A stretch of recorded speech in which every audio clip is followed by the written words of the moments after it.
Hello, everyone. My name is Kate Darling.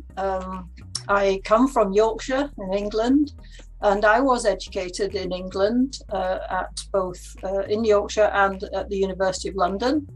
I then met my husband, and who is a Scotsman, and so I came up to Scotland, and my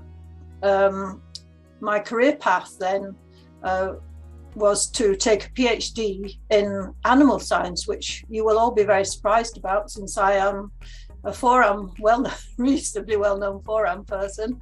And I did a PhD in animal science and completed that at the University of Glasgow. And then I had 2 children and left science for 12 years, which really, one would think that you would not come back from that into science again, but that's not true. So after 12 years, I got rather bored of my children gone to university. And so I decided to go back to do something that I thoroughly enjoyed doing when I was a child, which was collecting fossils on the beaches of Yorkshire in the Jurassic and Cretaceous sediments. And so I went back asking the University of Edinburgh if they would let me come back and retrain to do something that I was really keen about. And I never thought they would get back to me. And then after 3 months, they came back and said, "We think we have found a young lecturer who would like to work with you to work on ocean sediments." And this was Dick Croon, who sadly died very recently. We will celebrate his life at the Forums 2023 in Perugia. So I went to Dick and we sat looking down microscopes.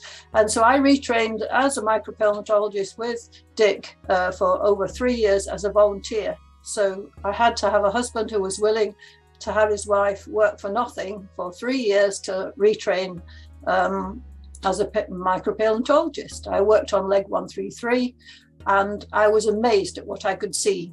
The one thing I will say to you all is that it is incredibly addictive, and don't start doing it if you don't want to be an addict, because I haven't met anyone yet who started work on forearms and has stopped doing it.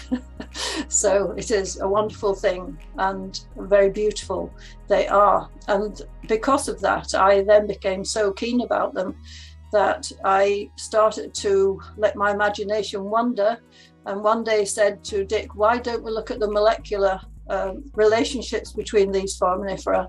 And he said, "Well, I have no idea how to do that, but maybe we could go and find out." And so that's exactly what we went on to do. So we went to one of our departments on the Edinburgh campus and found someone who was willing to take me on to teach me how to do all the molecular work that we do now. And amazingly, that was in the HIV group.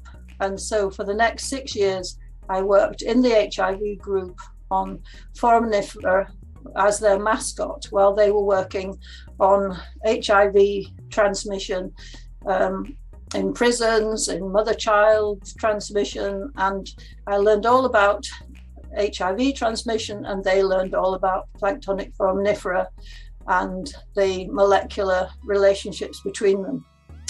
So from there, I had a colleague who I worked with, Chris Wade, who has an amazing PhD of a combination of foraminifera and mother-child transmission of HIV virus, which must be a pretty unique PhD, I think. I've never seen another one like it anyway. So I then moved back out of the HIV group after 6 years, back into geosciences to try to understand, after we had had a breakthrough and understood a little bit about the relationships between the planktonic foraminifera genetically, how we could then use that for looking at relate that to the sediment record. And so this is what I did. And from then on, we started looking at the biogeography of planktonic foraminifera and their ecology throughout the global ocean. And I have been able to visit so many amazing places in the world from the Arctic to the Antarctic. I think I was only 6 months between having visited both places, and I've been pretty much most other places in the world, and I'm still working on one or two yet to visit. Having said that forearms are addictive, if you want to go on to work with them after my warning, I think I've got a few things that I would say about my career that I think has been extremely helpful, really. First of all, you have to be inquisitive and passionate about your subject, and do what you love doing, because that's exactly what I do. And do not be shy about asking people for help. Certainly collaborate with colleagues. Work with researchers who complement your skills. And do not put your head above the parapet until you're ready to say something.